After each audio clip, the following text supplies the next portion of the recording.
नमस्कार विद्यार्थ्यांनो, मी आहे अरविंद पाटील, तुमचा सर्जनशील शिक्षक, ज्यांनी टेडसाठी 754 व्हिडिओ भाषांतरित केले, 400 रोबोटिक प्रयोग आणि 350 इलेक्ट्रॉनिक प्रकल्प सिम्युलेशनद्वारे साकारले, 450 पेक्षा अधिक पायथन कोड लिहिले आणि गिटहबवर नावाने 14 सॉफ्टवेअर लायब्ररी प्रकाशित केल्या.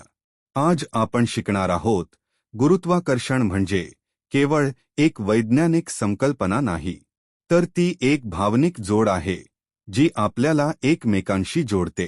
आपल्या वर्गात व भाषा असेल मराठी, हिंदी, उर्दू आणि इंग्रजी, व शैली असेल तत्वज्ञानाची, पण हास्याची चवसुद्धा असेल.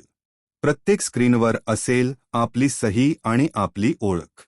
आपली डिजिटल सुरक्षा ही आपली जबाबदारी आहे. शिकताना आपण सुरक्षित, सर्जनशील आणि संवेदनशील राहू. 9वीच्या विद्यार्थ्यांसाठी गणिताचं विश्व आणि त्याचा ब्रह्मांडाशी असलेला गूढ संबंध समजावून सांगताना हे मराठी भाषेतील स्पष्टीकरण उपयोगी ठरेल. गणित, ब्रह्मांडाचं गुपित उलगडणारं भाषाशास्त्र.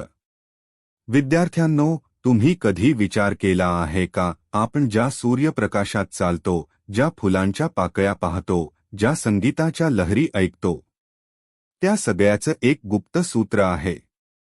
ते म्हणजे गणित.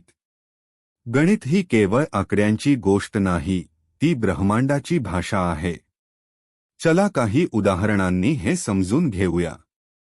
गोल्डन रेशो, सुवर्ण गुणोत्तर सौंदर्याचं गणित. गोल्डन रेशो म्हणजे सुमारे 1:618. फुलांच्या पाकळ्या, मनुष्याच्या चेहऱ्याची रचना, शंखाची वळणं, सर्व ठिकाणी हे गुणोत्तर दिसतं. प्रसिद्ध चित्रकार लिओनार्डो दा विंची याने मोनालिसा चित्रात हे गुणोत्तर वापरलं आहे.